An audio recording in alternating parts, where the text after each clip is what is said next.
Assalamualaikum warahmatullahi wabarakatuh.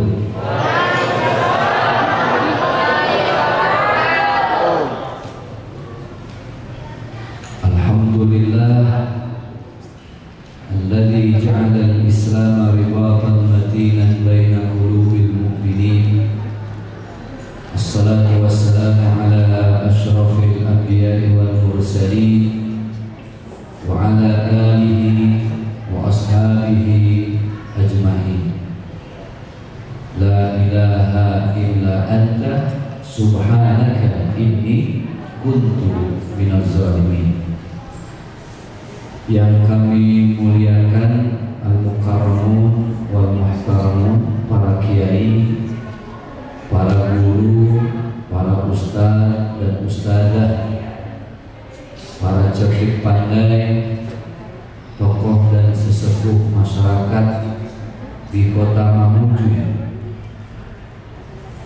wabil khusus segenap pengurus DKM Masjid Syuhada Islamiyah. Mudah-mudahan Allah sehatkan badan kita, amin ya Allah, sehingga kita bisa istiqomah selalu dalam kebaikan, amin ya rabbal alamin. Baik Bapak Ibu yang berbahagia, ini saya jauh-jauh dari Jakarta, terbang kami ke Palu, kemudian lanjut kemarin itu ke Pasangkayu, dari Pasangkayu ke Mamuju Tengah. Malam hari ini bisa hadir di tengah-tengah Bapak Ibu semuanya. Saya doakan mudah-mudahan ibu-ibu yang hadir di sini disehatkan oleh Allah Subhanahu wa taala. Amin. Yang belum berangkat umroh, belum haji, saya doakan mudah-mudahan semuanya bisa berangkat haji. Boleh saya tahu yang belum berangkat haji angkat tangan? Masya Allah semua. Ini saya juga bingung yang mau berangkat haji di sini. Tapi kalau urusan haji umroh itu urusan Allah lah. Innama amruhu idza arada syai'an ay yaqula lahu kun fayakun. Kalau udah ngomongin kun fayakun ya Allah, udah mentok. Dan alhamdulillah atas qadarullah kun fayakun ya Allah, saya di Mamuju ini bisa ketemu juga dengan sahabat saya waktu saya kuliah di Mesir dulu, di Kairo. Bapak sudah pernah ke Kairo belum? Belum, kasihan ya. Ini Ustaz Salahuddin Al-Ayubi yang pakai baju koko putih, ini sahabat saya kuliah di Mesir. Teman bareng, makan bareng, susah bareng, senang juga bareng. Alhamdulillah tadi sore beliau ngabarin saya pernah ketemu terakhir di Lombok, di Lombok. Beliau asli orang Kerawang, tahu Kerawang? Jawa Barat. Nah itu Kerawang. Sekarang beliau ada di Mamuju beserta istri dan anak-anak tercinta. Tadi beliau nyamperin saya ke hotel, alhamdulillah. Sekarang bisa ketemu. Ya mudah-mudahan kita ini silaturahim dengan siapapun, semoga dunia akhirat silaturahim. Ibu-ibu yang hadir juga saya doakan mudah-mudahan ya Bu ya. Ini ibu-ibu yang datang semoga semua ibu-ibu hutang-hutangnya lunas. Amin. Yang aminnya paling kenceng berarti paling lama. Yang masih jomblo, ada yang jomblo di sini?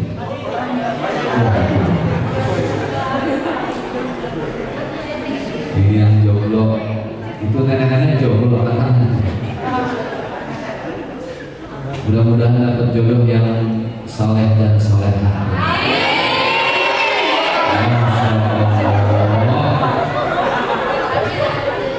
Itu yang paling keras, itu jodoh abadi. Yang cewek-cewek saya doain di setiap masjid yang jomblo, mudah-mudahan nanti dapat jodohnya cumi rebus. Tahu cumi rebus? Calon suami rekeningnya bagus. Biasa aja kali.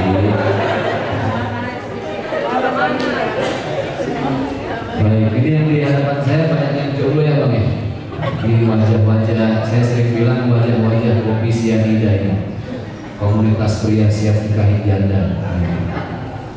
Baik, Bapak Ibu yang berbahagia, saya ini peserta yayasan Galang Bersama Kami. Yayasan Galang Bersama Kami itu adanya di Palu. Nah, mereka hadir ke Mamuju ini kerjasama dengan Yayasan Sedekah Jumat Pekanan. Jadi ada dua yayasan yang bekerja sama di sini. Terus ngapain Ustaz jauh-jauh dari Jakarta ke Mamuju? Kami ini punya program mengkader, mendidik, membina, membimbing 1000 santri. Santrinya ini mereka calon-calon penghafal Al-Quran. 1000 santri yang tersebar di seluruh Indonesia.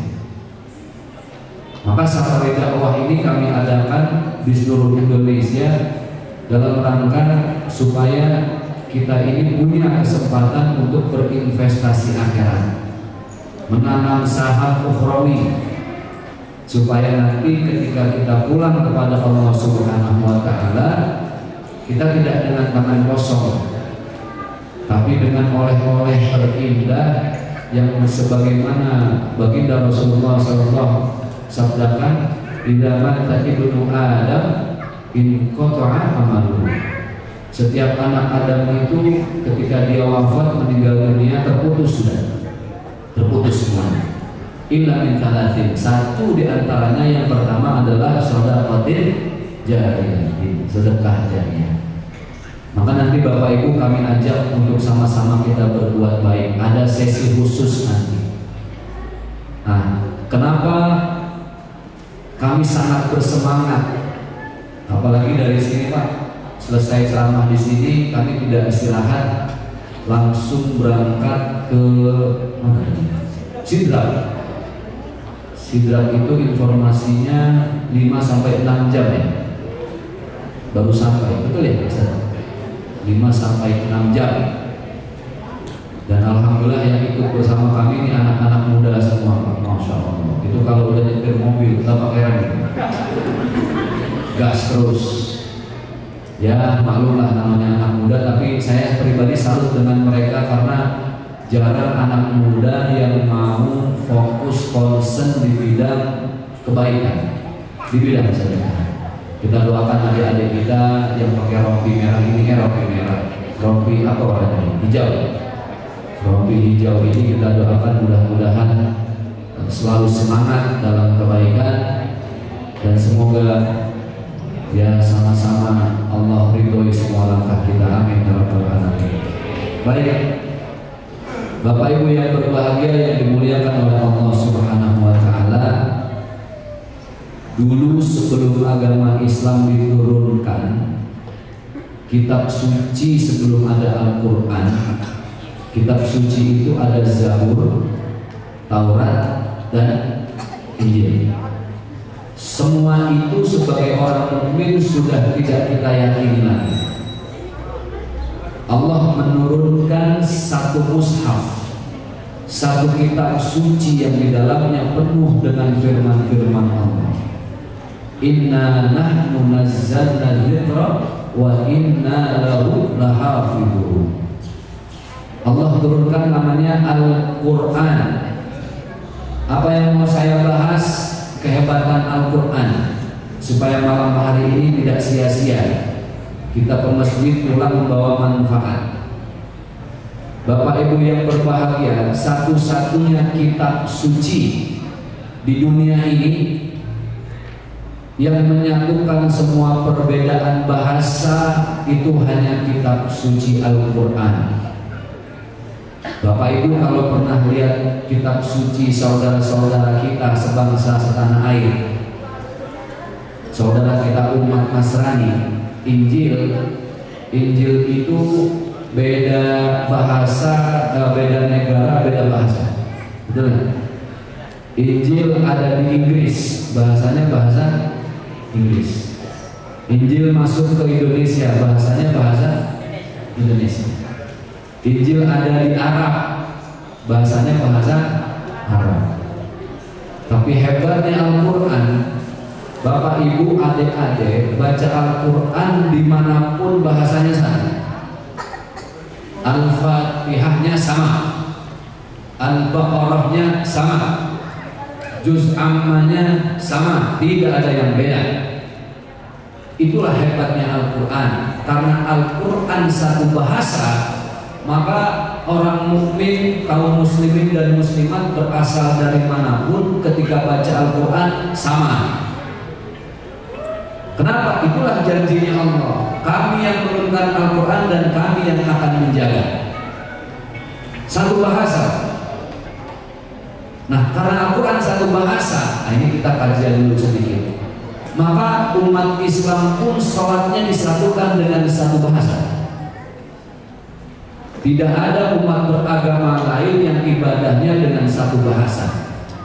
Hanya orang Islam saja. Orang Mamuju ketika sholat takbiratul ihram gimana bacanya?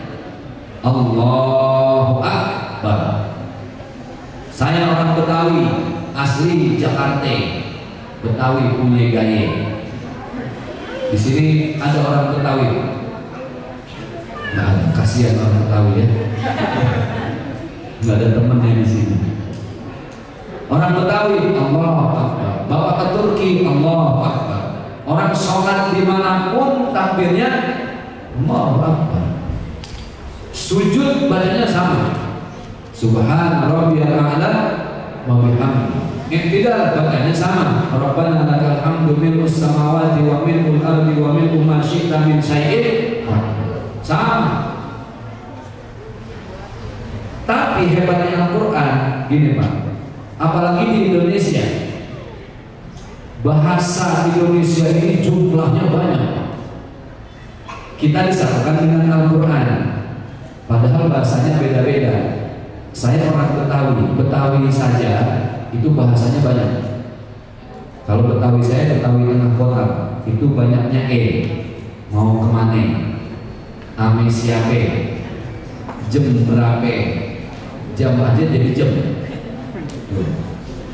Itu yang di tengah kota, bahasanya halus. Nah, kalau Ustaz Ale, Ustaz Salahuddin ini dia Betawi tapi rada pinggir ke Jawa Barat. Jadi bahasa Betawinya jelas. Ini bahasa galau. Udah ngopi belum? Nah itu Betawi orang Bekasi. Orang Sunda sama. Sunda itu ada Sunda halus, Cianjur, Bandung. Tapi kalau sudah masuk ke Banten, itu Sundanya Sunda kasar. Bahasa di Indonesia ini sangat banyak, tapi disatukan dengan Al-Quran. Dan hebatnya, setiap bahasa itu ketika membaca Al-Quran punya dialek dan dialog yang saling berbeda. Contoh, ini contoh. Orang Sunda itu, Jawa Barat, biasanya susah bilang huruf F. Fa. Fanta jadi panta. Ya. Surat Al-Fil jadi Al-Pil. Karena dia tidak bisa bilang huruf fa. Fa jadi pa, F jadi F. Al-Fil, Al-Pil. Makanya orang Sunda bacanya alam, laro, kai, papa, al. Harusnya kaifa, fa'al. Orang Jawa itu harusnya Al-Fatihah. Tapi karena lidah dari pabriknya agak susah, maka Al-Fatihah dia bacanya hak jadi ka, jadi Al-Fatihah. Al-Fatihah. Orang Jawa bilang ain jadi eng. Makanya alhamdulillahirabbil alamin. Itu orang Jawa. Itu bagaimana hukumnya Ustaz? Harusnya ketika dia mau belajar terus itu yang lebih baik. Tapi tidak bisa disalahkan, memang sudah setelannya seperti itu. Setelan pabrik itu nggak bisa dirubah. Nah, saya sering sampaikan ini di mana-mana ya. Contoh, nggak usah jauh-jauh. Orang Sulawesi ya biasanya agak sulit bilang huruf zal, ya. Makanya ustadzun itu pakai dal, aslinya ustad pakai dal. Orang Sulawesi dal jadi s, ustaz. Betul nggak? Zaki jadi saki, untung bukan saki. Ustadz Maulana Makassar, ya. Ustadz Dasat Latif Pinrang, Ustadz Samuel Marusi Maros, itu sama. Kalau manggil saya Ustaz, Ustaz, baru ketemu saya, Assalamualaikum Ustaz, saya jawab Waalaikumsalam. Itu ada S-nya. Ini perbedaan. Apa bisa dirubah? Bukan susah, Pak. Itu setelan pabriknya seperti itu. Ya, Sulawesi. Orang Sunda, fa jadi pa, zal itu jadi d, azan itu kan pakai zal, azan, zal. Tapi karena nggak bisa bilang zal, orang Sunda bilang azan jadi adan, adan juhur. Nah, adan. Bilang ustaz, zal di Sunda itu jadi d. Kalau sih jadi s, di sana jadi d. Maka orang Sunda tidak bisa panggil ustaz. Sulawesi bilangnya ustaz, Sunda bilangnya ustad. Ada ustaz lewat, Assalamualaikum ustad. Mau kemana ustad? Ini beda-beda. Contoh lagi, orang Medan, ada orang Medan di sini. Orang Medan itu biasanya setelan pabriknya dia nggak bisa bilang huruf e. Medan itu banyaknya e. Makanya orang Medan itu kalau dia bilang November, November, Desember, Desember, itu orang Medan. Desember, Desember, orang Medan. Nah, makanya orang Medan ini tidak bisa. Orang Medan itu kalau ke Jakarta susah kalau beli rujak bebek. Bebek. Orang Medan nggak bisa bilang tanya rujak bebek, dia bilang rujak bebek. Kenapa? Bebek jadi bebek, jadi itu setelan.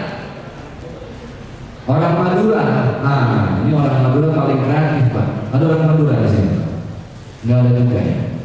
Orang Madura itu kalau ngomong pasti dia kreatif, diulang-ulang. Contoh, sate, S-A-T-E, tapi yang dalam sate bilangnya sate. Sate, padahal tulisannya sate. Makanya orang Madura jangan suruh pimpin baris berbaris, Pak. Repot. Rigiri nangan rigiri repot. Ini orang Madura. Tapi subhanallah, kita ini semua Madura, Jawa, Sunda, Sulawesi, Betawi, Medan, kita disatukan dengan bacaan sholat. Bismillahnya sama, Bismillahirrahmanirrahim. Sunan Kalijaga salah satu dari beberapa wali di Wali Songo. Cuman yang paling kita kenal Sunan Kalijogo. Orang Jawa bilang Sunan Kalijogo. Tadi saya sudah sedikit sampaikan materi ini, kita ulang lagi supaya lebih lengkap dapatnya. Sunan Kalijogo itu pertama kali masuk ke Jawa, orang Hindu sudah punya tradisi nonton wayang kulit. Itu tradisi orang Hindu, nonton wayang kulit. Sunan Kalijaga masuk mengenalkan Islam, wayang kulitnya tidak dihapus, tapi esensinya dihapus, alur ceritanya dihapus, skenario-nya dihapus, skripnya dihapus. Dulu orang kalau nonton wayang kulit mesti pakai uang, Pak, nggak gratis. Maka kata Sunan Kalijaga, yang mau nonton wayang kulit gratis, silahkan. Tapi syaratnya yang mau nonton harus mengucapin 2 kalimat syahadat. 2 kalimat syahadat dalam bahasa Arab disebut dengan syahadatain. Orang Jawa tidak bisa bilang syahadatain, maka mereka bilangnya sekaten. Itulah kenapa ada tradisi sekaten. Ngucapin syahadatnya harus di bawah pintu. Nama pintunya pintu ampunan. Ampunan dalam bahasa Arab ghafuro. orang Jawa tidak bisa bilang gofuro, itulah kenapa timbul bahasa gapura. Gitu. Kemudian dirubah alur cerita wayang kulit. Cerita utamanya adalah samir khairan fatruk ma bagho. Samir sebarkanlah, khairan kebaikan, fatruk tinggalkan, bagho yang sia-sia yang tidak bermanfaat. Orang Jawa susah bilangnya samir, akhirnya dinamakan jadi salah satu tokoh wayang kulit. Orang sana tidak bisa bilang samir, samir mereka bilangnya jadi Semar. Maka ada tokoh wayang kulit namanya Semar. Khairan, orang Jawa tidak bisa bilang khairan, ho jadi g, on itu jadi eng, lama-lama orang Jawa bilang khairan jadi gareng. Semar gareng, fatruk mabagho, tinggalkan yang tidak bermanfaat. Fatruk orang Jawa tidak bisa bilang fatruk, disebutnya jadi petruk. Mabagho orang Jawa susah bilang bagho, maka orang Jawa bilangnya bago. Jadi Semar gareng petruk bago itu aslinya bahasa Arab samir khairan fatruk mabagho.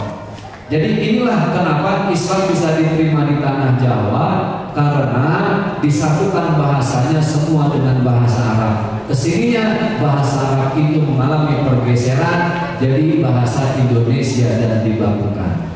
Bapak Ibu yang berbahagia yang dimuliakan oleh Allah Subhanahu wa taala, maka subhanallah ya, Al-Qur'an ini hebat. Ada satu cerita bagaimana Al-Quran ini Pak, saking hebatnya dia bisa ketahuan ketika berubah harokatnya, berubah panjang pendeknya, itu akan ketahuan. Dulu ada cerita, ada di Indonesia ini orang yang ngaku jadi Rasul. Kita ini kan sama Rasulullah disuruh mengikuti akhlak mulia Rasul. Tapi di Indonesia justru banyak yang ngaku-ngaku jadi Rasul. Wah, Indonesia yang hebat, ngaku jadi Rasul. Dulu ada namanya Musadek, masih ingat nggak Musadek? Pemain bulu tangkis, hobinya main bulu tangkis. Ngaku jadi Rasul, katanya terima wahyunya di Gunung Bunder, Bogor. Musadek ketangkep sama polisi, alhamdulillah. Musadek ketangkep di Kuningan. Ada lagi yang ngaku jadi Rasul, namanya Tugimin. Ada sini namanya Tugimin. Alhamdulillah, kalau ada apes itu Tugimin. Tugimin ngaku jadi Rasul, mohon maaf. Kalau yang ngaku jadi Rasul Tugimin, kita salawatnya juga gak enak Pak. Allahumma sholli ala Tugimin, gak enak. Kan yang enak Allahumma sholli ala Muhammad. Tugimin ngaku jadi Rasul, tangkap. Yang mau saya bahas ini yang ketiga, ada orang ngaku jadi Rasul, namanya Roy. Lebih canggih dari Tugimin lah. Ini orang Tegal, ketangkep sama polisi. Roy ketangkep. Ada lagi yang ngaku bukan cuma ngaku jadi Rasul, Pak, ngaku jadi Jibril di Jakarta. Namanya Lia Edan, bukan Edan lagi, ini Edan. Ngaku jadi Jibril.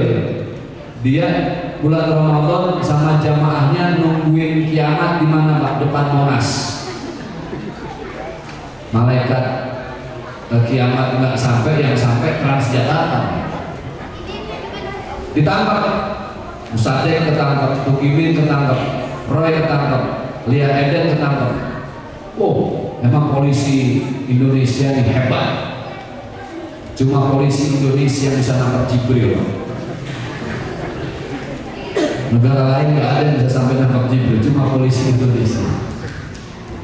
Nah, maka kenapa kok seperti itu? Tidak ada yang bisa mengikuti baginda Rasulullah SAW, karena beliau dibekali oleh satu kitab suci yang menyatukan semua perbedaan. Apa? Al-Quranul Karim. Maka malam hari ini yang ingin kami bahas adalah bagaimana sebenarnya kalau kita ingin bergaul dengan Al-Quran. Ini Pak, bergaul dengan Al-Quran. Karena barang siapa yang bergaul dengan Al-Quran, Allah muliakan hidupnya dunia akhirat. Dan kita hafal bacaannya kalau habis baca Al-Quran. Allahumma arhamna bil Quran waj'alhu lana imaman wa nuran wa hudan wa rahmah, dan seterusnya. Masalahnya bagaimana bergaul dengan Al-Quran? Nah itu Pak Ustaz, sekarang banyak orang baca Al-Quran dari handphone, betul nggak? Saya kasih contoh. Kalau pertanyaannya adalah lebih baik mana baca Al-Quran dari handphone apa dari mushafnya langsung? Ibu kangen sama anak-anaknya di pesantren di tanah Jawa. Sudah 2 tahun karena COVID nggak ketemu, kangen, rindu. Sebaik-baiknya pertemuan ibu yang kangen, pertemuan langsung ibu ketemu di pesantren apa lewat video call? Langsung. Kalau video call ibu nggak bisa pangku anaknya, nggak bisa belai rambutnya, nggak bisa suapi anaknya. Tapi kalau ibu datang langsung, oh masya Allah Ustaz, kangen saya, rindu saya lepas sudah. Kenapa? Karena saya bisa ketemu anak saya langsung. Nah artinya sama. Bapak ibu kalau rindu dengan Allah, rindu kasih sayang Allah, maka ketemunya bukan lewat handphone Al-Quran yang ada di aplikasi, tapi ketemunya langsung dengan mushaf yang Allah turunkan melalui malaikat Jibril kepada baginda Rasulullah Sallallahu Alaihi Wasallam. Sekarang kebayang nggak ibu lebih baca Al-Quran? Ya, contoh hadithul ghasyiyah wujuhu yawma idzin khashi'ah. Tiba-tiba ada notifikasi Pak, Tring WhatsApp masuk tagihan dari bank, ibu cicilan mobil belum bayar.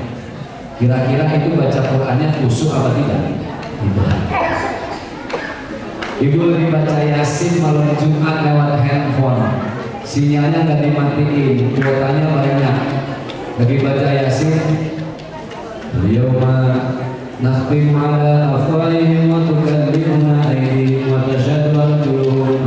Tiba-tiba ada teman update status di Instagram, Tring masuk, ternyata teman ibu tetangga lagi jalan-jalan ke Singapura. Oh, stres langsung.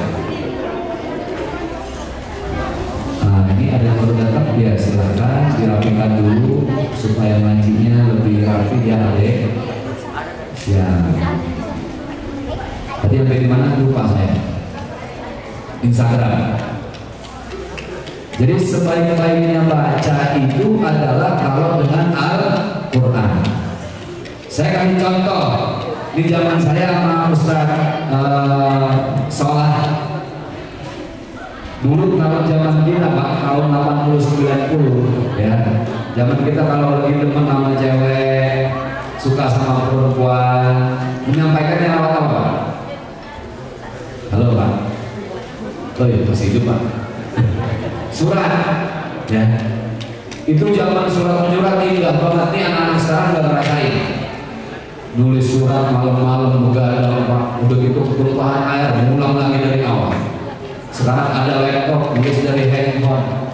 Betapa indah dulu dari suratnya langsung. Maka sebaik-baiknya baca Al-Quran itu adalah dari Al-Qurannya langsung, supaya tidak terganggu. Nah, saya tanya sama ibu-ibu ya, tolong ibu-ibu please jawab jujur, jangan ada dusta antara kita. Ibu mau pergi ke kantor, ya ketinggalan Al-Quran di rumah, kira-kira balik lagi apa tidak? Halo Bu, wah sambil punya roti ini. Ibu ke kantor, Quran ketinggalan di rumah, ibu balik lagi tidak? Bohong kalau balik lagi. Ibu ke kantor yang ketinggalan di rumah handphone, jawab yang keras, balik lagi tidak? Itu dia. Suaminya tanya, kenapa balik lagi mama? Aduh papa, handphone ketinggalan, rasa dunia hampa, tidak bisa selfie. Apalagi sekarang selfie itu kameranya jahat-jahat, filter, masya Allah, Makanya yang jomblo-jomblo jangan nyari jodoh di Facebook. Di Facebooknya cantik, menarik, oh ketemu langsung, oh barongsai. Hati-hati, itu dunia semakin canggih sekarang. Yang viral, kalau saya tidak salah, ada salah seorang tenaga kerja Indonesia kerja di Hong Kong, pulang ke Indonesia, uangnya banyak. Dia kenalan, ya, kenalan sama orang, atau ceritanya saya lupa. Intinya dia kenalan sama perempuan di Facebook. Fotonya perempuan, suaranya mirip perempuan. 3 tahun dia komunikasi, transfer uang. Apa yang diminta sama perempuan itu dia kasih. Ternyata terbukti perempuannya aslinya laki-laki. Namanya Anggun, dilihat KTP-nya Mahmudin. Makanya hati-hati zaman sekarang. Ya, itulah kenapa lebih baik baca Al-Quran langsung dari Al-Qurannya.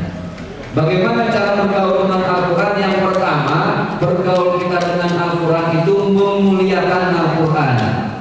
Bagaimana memuliakan Al-Quran? Ini Al-Quran ada di bawah lantai. Bapak lihat, pindahin ke tempat yang lebih tinggi.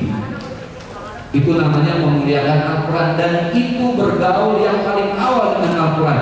Muliakan Al-Quran. Letakkan di tempat yang semestinya. Ada Al-Quran yang sobek, ambil sobekannya, masukin, simple. Apa berpahala? Itu berpahala. Memuliakannya saja berpahala. Makanya Bapak Ibu, zaman saya dulu kecil, itu kalau saya ngaji Al-Quran itu ke pengajian kami lekap, saking cintanya. Tidak boleh ditenteng-tenteng sembarangan. Dulu kalau ada Al-Quran jatuh, Pak, zaman kita dulu jatuh Al-Quran, kita ambil, kita cium. Masya Allah, saking memuliakan Al-Quran. Sekarang anak muda cuek, Pak. Ada Al-Quran sobek, udahlah biarin aja, masih muda, bukan urusin Al-Quran. Jadi yang pertama adalah bergaul dengan Al-Quran, muliakan Al-Quran, minimal tempatkan Al-Quran pada tempat yang semestinya. Yang kedua, bagaimana cara memuliakan Al-Quran? Baca Al-Quran. Wa qala Nabi sallallahu alaihi wasallam, baginda Rasulullah beliau bersabda, khairukum man ta'allama al-Quran wa 'allamahu. Jadi kalimat ta'allama al-Quran itu maksudnya yang pertama, khairukum man ta'allama al-Quran, belajar. Baca itu yang belum benar belajar. Belajar terus, gimana supaya bacaannya benar. Kan gitu ya. Ada cerita, Pak, kakek-kakek, Pak, saking semangatnya dia pengen jadi imam karena umurnya sudah tua, sudah tua baru dia belajar ngaji. Nah, subuh-subuh dia jadi imam. Kan kalau subuh jadi imam suaranya harus dikerasin, betul nggak? Makmumnya anak muda baru lulus Iqra 1. Bacalah si orang tua ini jadi imam. Terakhir surat Al-Fatihah, Waladhdallin, amin. Si orang tua lanjut lagi mau baca surat berikutnya, Bismillahirrahmanirrahim. Mau baca Inna a'tainakal kautsar, baru hafal dia semalam. Bismillahirrahmanirrahim. Lupa. Ini yang sholat anak muda 3 belakang. Kata yang sebelah kanan, waduh ini lupa yang depan. Harusnya kita yang kasih tahu. Yang tengah bilang, kamu sholat nggak boleh ngomong, batal. Padahal dia ngomong. Kata yang sebelah kiri, untung saya tidak ngomong, padahal ngomong juga. Yang sebelah kiri lulus Iqra 1 paling dulu. Pas imam bingung, nggak ketemu ujungnya. Ini yang paling kiri maju, dia pede, dia bilang apa? Oh, innalillahi wa inna ilaihi raji'un. Dilanjut, tiba sama itu imam, innalillahi wa inna ilaihi raji'un. Satu kampung keluar semua, sangka yang mati itu pagi. Jadi ternyata baca Al-Qurannya pun harus dengan ilmu. Nah, saya pernah sholat, Pak, sholat dengan ilmu, baca Al-Quran dengan ilmu. Saya kan sering ngajak dakwah teman-teman komedian ya, ada Bang Kiwil, Bang Yadi Sembako, Daus Mini. Ibu kenal Daus Mini, Bu? Yang badannya gede, kecil ya. Bapak kalau ketemu aslinya Pak, memang benar-benar mini Pak. Sepatunya yang bikin sendiri. Itu sepatunya sama sepatu anak saya, gedean sepatu anak saya. Jamnya gini, celananya gini, serba gini, maka dibilang Daus Mini. Saya sering kemana-mana. Kalau sholat saya imam, makmum, kiwil, jadi sembako, Daus Mini. Ini suatu hari kata kiwil gini, Ustaz, kata kiwil nih, naiki jabatan saya dong kalau sholat berjamaah, jangan makmum terus. Apa mau komat? Komat mah gampang, jadi imam dong sekali-kali. Waduh, kiwil jadi imam karena sholatnya zuhur, nggak harus dibaca jahar, jelas udahlah. Tapi saya kasih catatan, Bang, jangan bercanda ya Bang. Sholat jangan bercandain, yang lain boleh bercanda. Oh siap Kiai, saya sudah latihan 2 hari jadi imam. Jadi imam zuhur latihan. Sudah jadi imam, makmum saya jadi sembako Daus Mini. Nah, ini ketiga nih, paling kecil di ujung di Daus Mini. Jadi imam ini kiwil takbir. Mungkin saking semangatnya baru jadi imam depan saya Pak, mau nunjukin kalau dia masuk. Takbirnya dalam hati saya ini kayak kebuk bola ya. Akbar. Ini takbir ngagetin makmum. Tapi ya sudahlah, namanya orang mau jadi imam niat baik. Rakaat pertama lancar, kedua lancar, rakaat ketiga wah, mulai saya gemetar nih, jangan sampai ada apa-apa. Betul. Rakaat keempat lebih ruku lama. Saya tetap baik sangka, kiwil mungkin dulu banyak dosa, ini saatnya tobat. Mau 1 menit belum diri, saya masih baik sangka. Mungkin doanya banyak karena bininya banyak ini. Istrinya banyak, doanya banyak. 1 menit nggak bangun, kiwil lagi ruku. Bapak bayangin dia lagi ruku, saya ruku, semua ruku di belakang. Tiba-tiba kiwil nengok ke belakang, lagi ruku nengok ke belakang, ngomong sama saya, Ustaz maaf, saya kayaknya udah sholat. Saya lagi ruku, tanggung saya jawab, lagi ruku saya jawab. Terus kita gimana Wil? Lanjut apa enggak kira-kira? Ini imam bodoh, makmumnya geblek nih.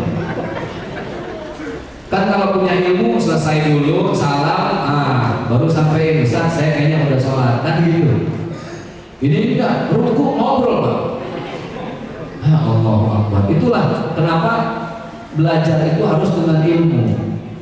Sholat subuh, ini ilmu. Ada yang kunut, ada yang enggak kunut. Saya tanya sama Bapak Ibu, yang subuhnya kunut dengan yang tidak kunut sama apa beda? Sama apa beda? Beda Pak. Yang satu kunut, yang satu enggak. Tapi judulnya sama-sama sholat subuh. Yang salah siapa? Yang tidak sholat. Terawih ada yang 23, ada yang 11. Sama apa beda? Sama. Ini Ustaz gimana? Sama-sama terawih, tapi bedanya 1, 2, 3, 1, 11. Nggak usah pusing. Jadi itulah ilmu. Makanya baca Al-Quran pun harus dengan ilmu. 1, muliakan Al-Quran, taruh di tempat yang semestinya. 2, baca Al-Quran. 3, amalkan Al-Quran. Itu yang bersama, mengamalkan Al-Quran. Karena mengamalkan Al-Quran ini berat. Kita tahu sabar, tapi belum tentu kita sabar ketika dalam kondisi marah. Kita tahu sedekah itu bagus, tapi rasa-rasanya kok berat ketika mau bersedekah. Kita tahu yang namanya sholat sunnah itu baik. Bapak Ibu yang perlu banyak rezeki biar berkah, ada sholat namanya sholat duha. Allahumma inna duha duhauka wal bahauka wal jamal jamalka wal quwwata, dan seterusnya. Allahumma inna rizqi fis sama fa'anzilhu. Ya Allah, kalau langit saya, kalau rezeki saya nyangkut di langit, turunkan. Wa in kana fil ardi, kalau dia tertanam dalam tanah, fa'akhrijhu, keluarkan, dan seterusnya. Tahu tapi berat. Maka bergaul dengan Al-Quran, pertama muliakan Al-Quran, kedua baca Al-Quran, ketiga amalkan Al-Quran. Kita baca Al-Fatihah. Baca Al-Fatihah kalau sholat wajib apa tidak, Pak? Kalau iftitah sunnah. Bapak sholat tidak baca Fatihah, sah tidak sholatnya?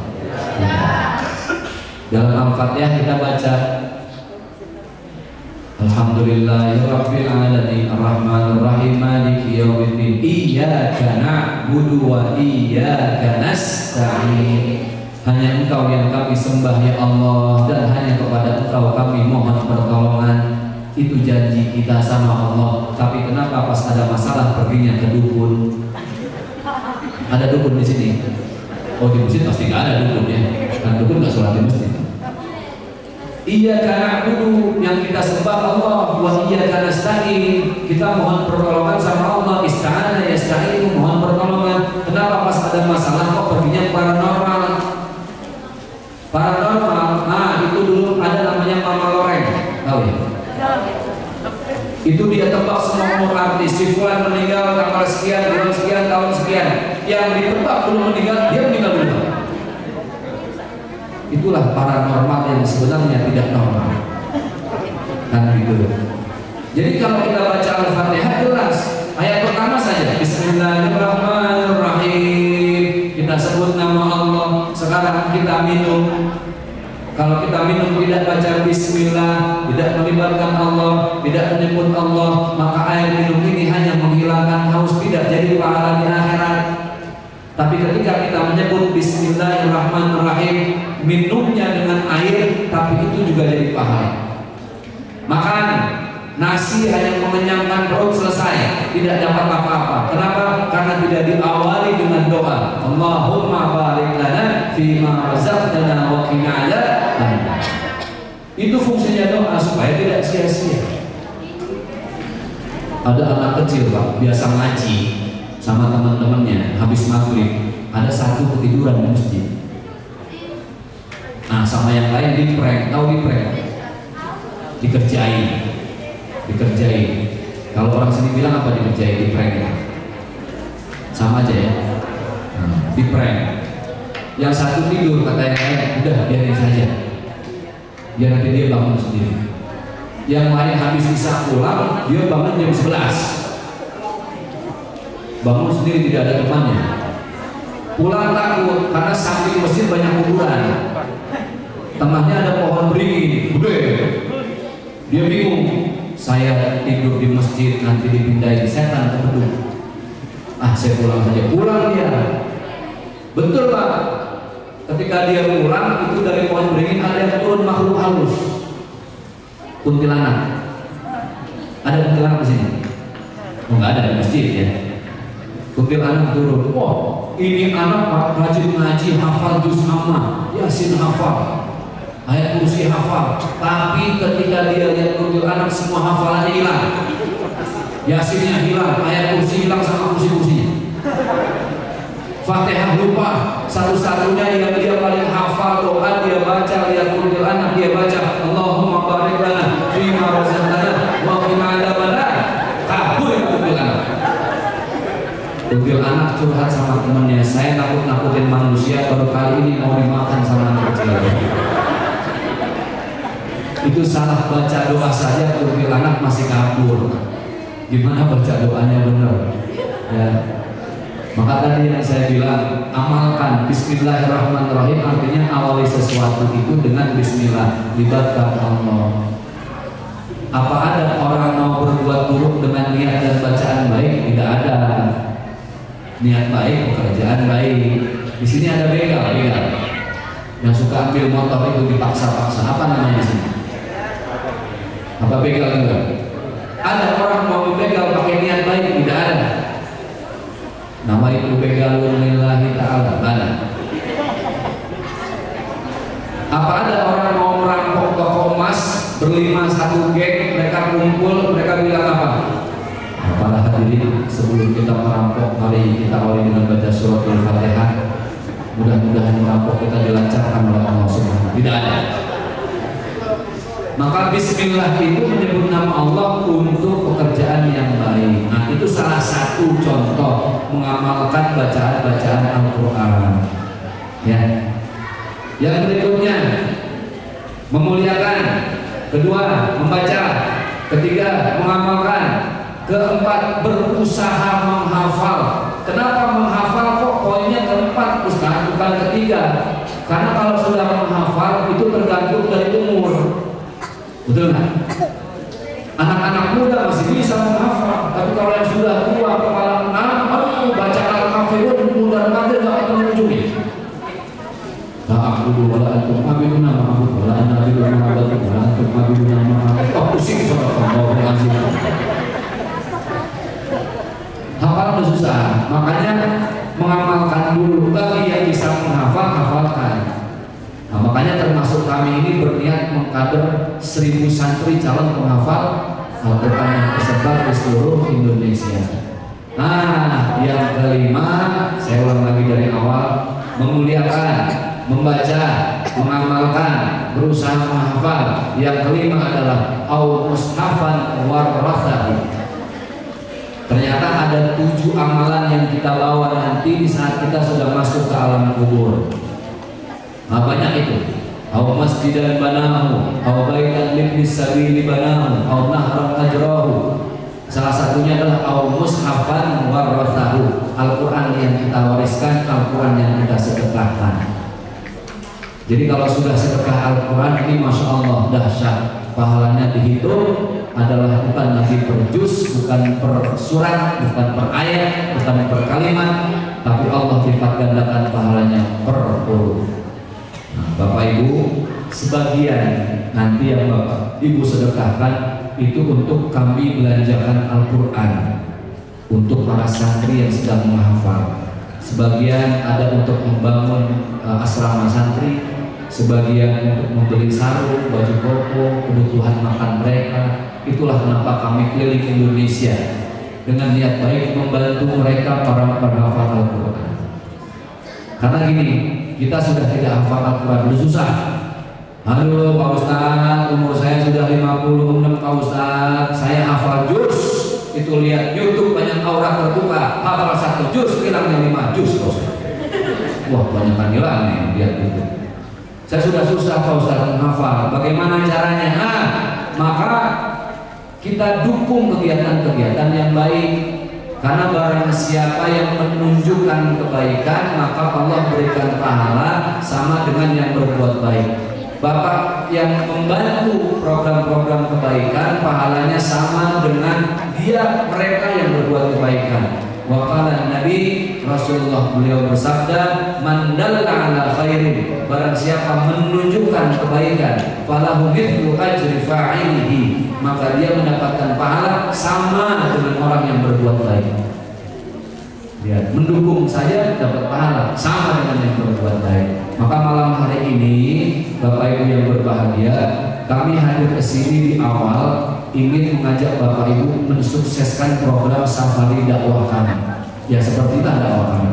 Kemana-mana, dari satu masjid ke masjid, kurang tidur, kadang makan seadanya. Karena kami yakin tidak ada yang kami cari di dunia ini kecuali bekal untuk di akhirat nanti. Dari sini pun kami ke Sidra, kami terakhir tanggal 18 sampai 21 di Makassar. Malam hari ini Bapak Ibu yang ingin dapat pahala, memetik pahala dakwah seperti kami yang berdakwah, kami ajak Bapak Ibu malam ini di sesi awal untuk sedikit menyisihkan sebagian yang kita bawa dari uang kita yang ada di kantong, yang ada di dompet, ada di tas, berapapun jumlahnya silakan. 500 perak boleh, 1000 pun gak ada masalah. Ikhlas lillahi ta'ala. Kita bantu program ini. Nah, untuk sesi yang pertama ini akadnya, komitmen dan kesepakatan yang Bapak Ibu infakkan nanti kami gunakan untuk mensukseskan program kami ini. Ya. Kapan Ustaz saya membantu untuk para santri? Nanti di akhir ada lagi sesinya. Baik, nanti ada sahabat-sahabat kami yang akan keliling membawakan kantong sedekah. Bapak Ibu silakan bersedekah seikhlasnya berapapun. Billahi ta'ala, bebas, tidak ditentukan. Nah, sambil mereka keliling, sambil kita berselawat, kita yang mendengar dapat pahala, yang bersedekah pun dapat pahala. Baik, sama-sama silakan ikhwan dan akhwat yang akan bawa kantong kulit ya. Sama-sama kita berselawat Ibu, kita semangat ya. Salatullah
Terima kasih Bapak Ibu yang sudah sedikit menyisihkan rezekinya, titipan hartanya. Jazakumullah khairul jazaa. Biar Allah yang melipat gandakan pahalanya Ibu. Terima kasih sudah membantu program kami.